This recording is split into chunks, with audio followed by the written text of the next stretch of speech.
Hola, les saludamos en el dulce nombre de nuestro Señor y Salvador Jesucristo. A todos nuestros amigos, amigas, hermanos y hermanas que nos escuchan a través de esta su emisora, HCJB2, que se transmite desde la ciudad de Guayaquil, República del Ecuador.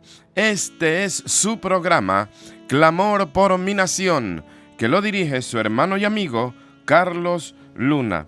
Y como todos los días siempre había una bendición sacerdotal para todas las familias del pueblo de Dios.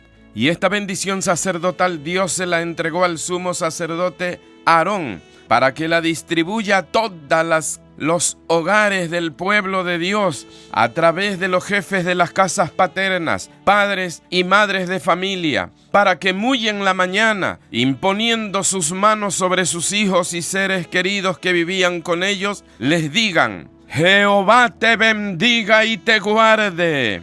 Jehová haga resplandecer su rostro sobre ti y tenga de ti misericordia. Jehová alce sobre ti su rostro y ponga en ti paz. Y pondrán mi nombre sobre vuestros hijos, y yo los bendeciré. Y bendito serás en tu entrar, y bendito en tu salir. Esa era la bendición que Dios otorgaba a través de los padres, madres de familia, para que aquel hogar se cumpla la palabra que dice que el que habita el abrigo del Altísimo morará bajo las sombras del Omnipotente. De igual manera el salmista David, ahí en el reposo de la noche después de una ardua labor en el día, encomendaba su sueño a Dios y le decía: en paz me acostaré y asimismo dormiré, porque solo tú, Jehová, me haces vivir confiado. Y esa es la confianza que tenemos del Dios Altísimo,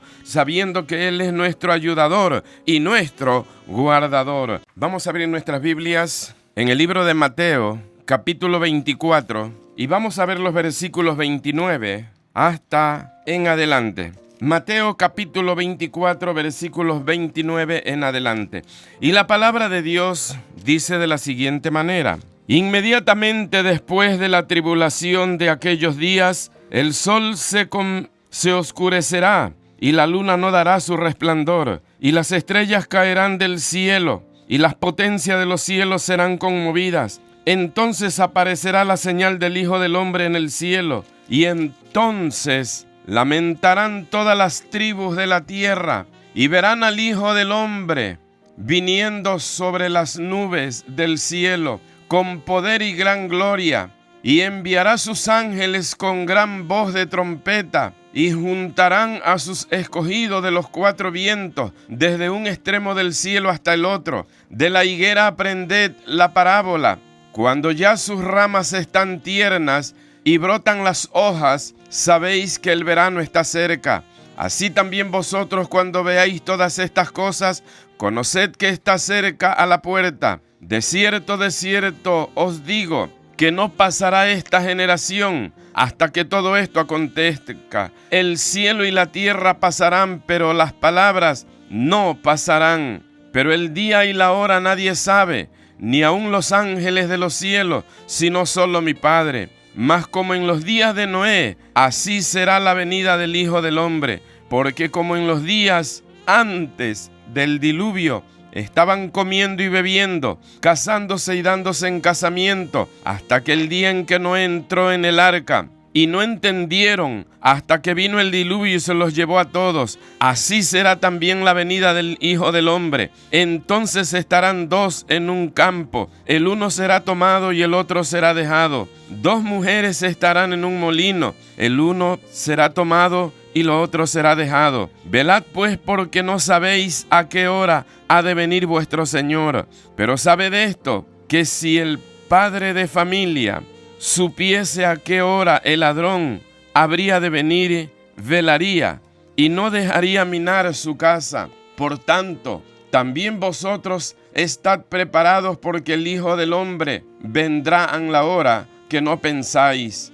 ¿Qué es, pues, el siervo fiel y prudente, el cual puso su señor sobre su casa para que les dé el alimento a tiempo? Bienaventurado aquel siervo al cual cuando su señor venga, le hallare haciendo así. De cierto os digo que sobre todos sus bienes le pondrá. Pero si aquel siervo malo dijere en su corazón, mi señor tarda en venir, y comenzare a golpear a sus consiervos, y aún a comer y a beber con los borrachos, vendrá el señor de aquel siervo en el día en que no espera, y a la hora que no sabe, y lo castigará duramente, y pondrá su parte con los hipócritas. Allí será el lloro y el crujir de dientes. Dios añada bendiciones a su santa, bendita y eterna palabra. Bueno, si le pondríamos un título a esta meditación que va a ser secuencial, le podríamos poner: ¿pasará la iglesia por la gran tribulación? ¿Pasará la iglesia por la gran tribulación? Realmente tocamos este tema porque, primeramente, estamos viendo que el mundo está tomando un giro bastante drástico. Se oyen situaciones muy complejas con respecto a la economía mundial.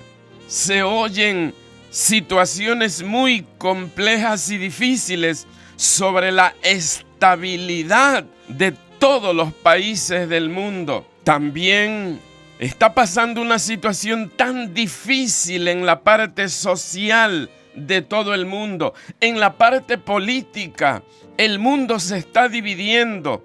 El mundo está tratando de ponerse a buen recaudo. Pero tampoco la religión no es una excepción. La iglesia está recibiendo ataques tan grandes que aún se amenaza con tratar de sacar la Biblia de todos los lugares e imprimir un nuevo proyecto religioso. Pero bendito sea el nombre del Señor, que esto no pasará hasta que Cristo primero no arrebate a su iglesia. Ahora, tenemos que entender muy claro que una cosa es la primera venida de Cristo. Cuando Él vino, tomó forma de hombre, murió por nosotros, hizo un sacrificio, derramó su sangre para el perdón de nuestros pecados. Él vino a esta tierra tomando forma de hombre.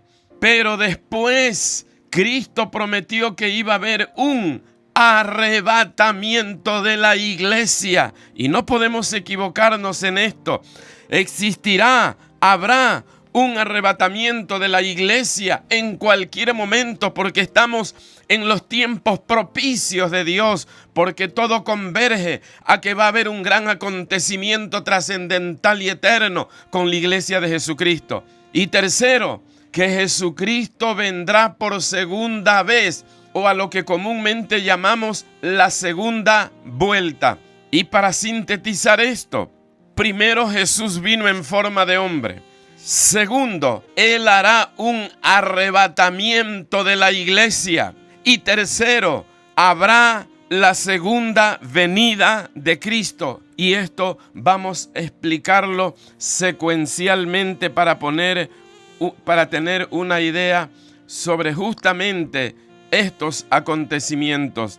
Y en el libro de Mateo, que dimos lectura, habla sobre estos acontecimientos. La iglesia no pasará por la gran tribulación.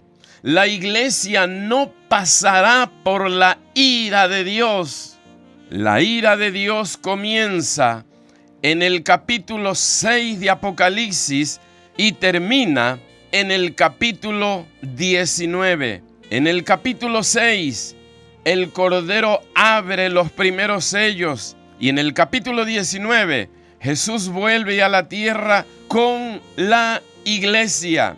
La iglesia no pasará por la ira de Dios. Antes de la ira, la iglesia sube al cielo.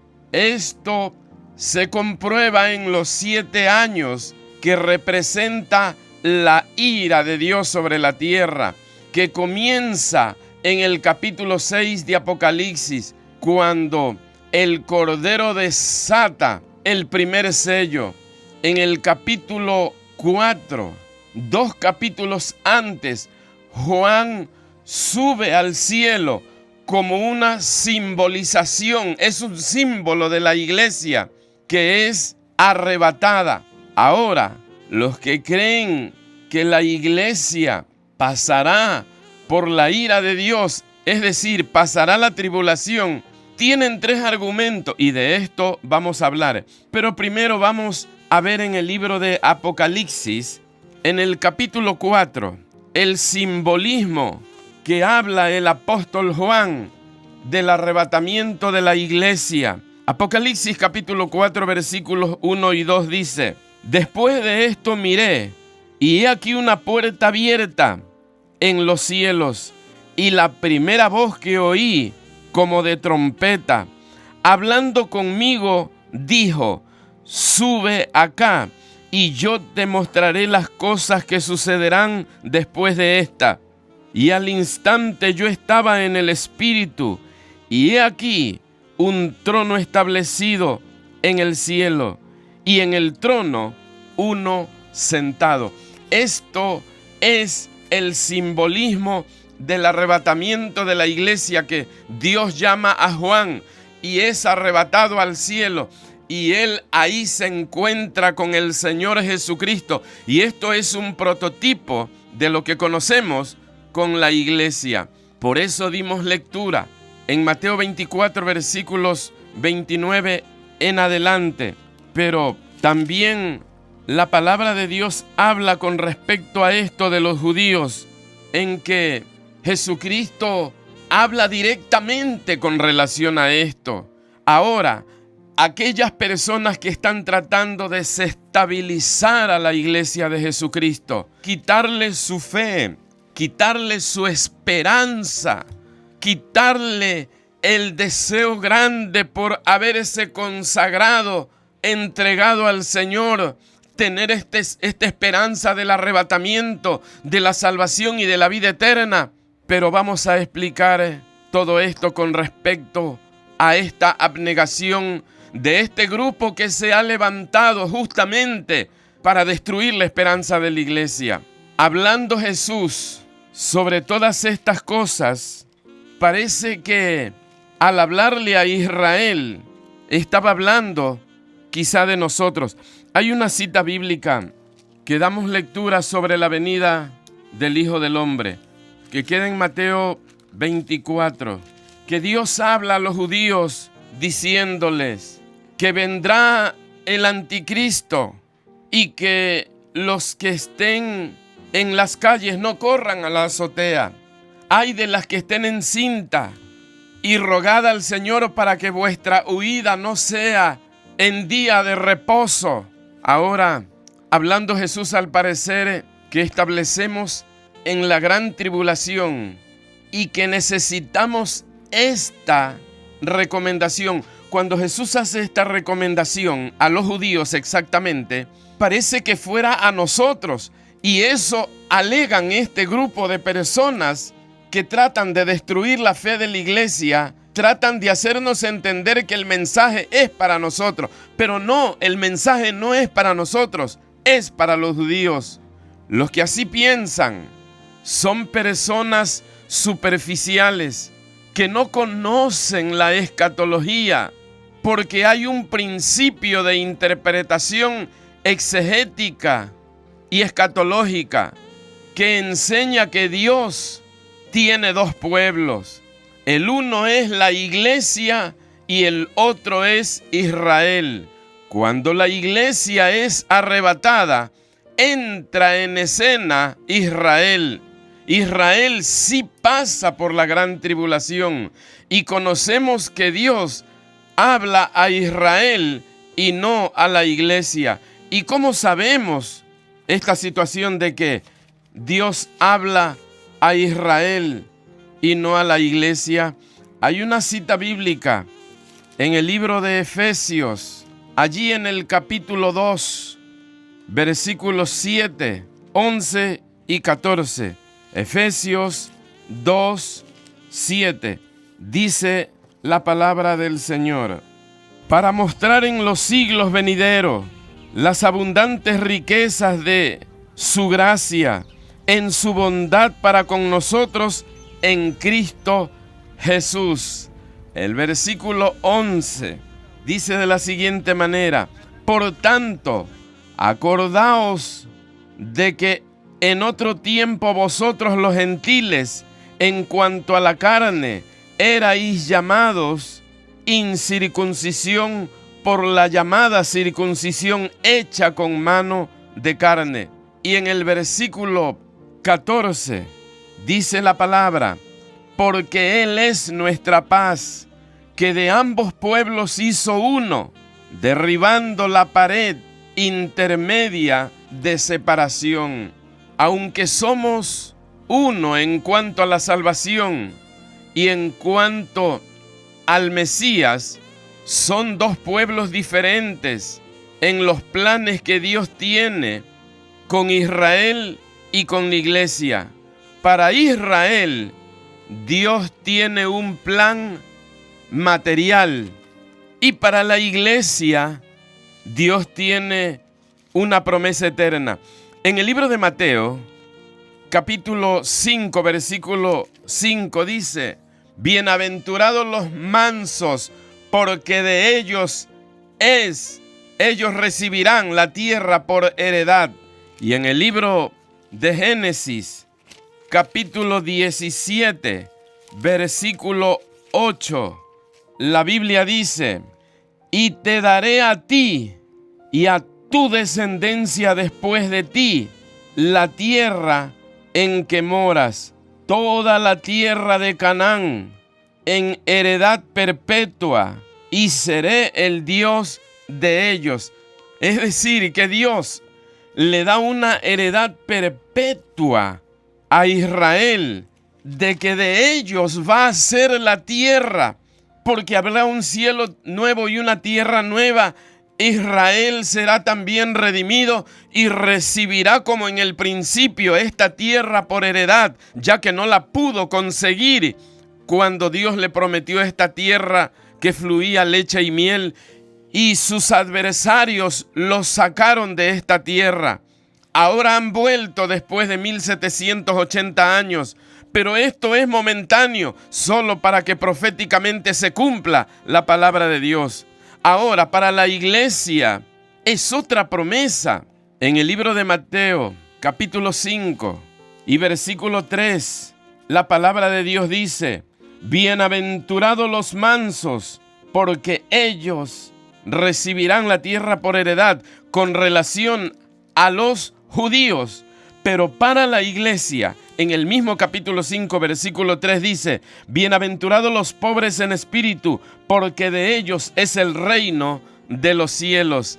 Y esta es la promesa de Dios para la iglesia del Señor Jesucristo. Y también esta promesa no se queda ahí, sino que también pasa más allá de todo esto.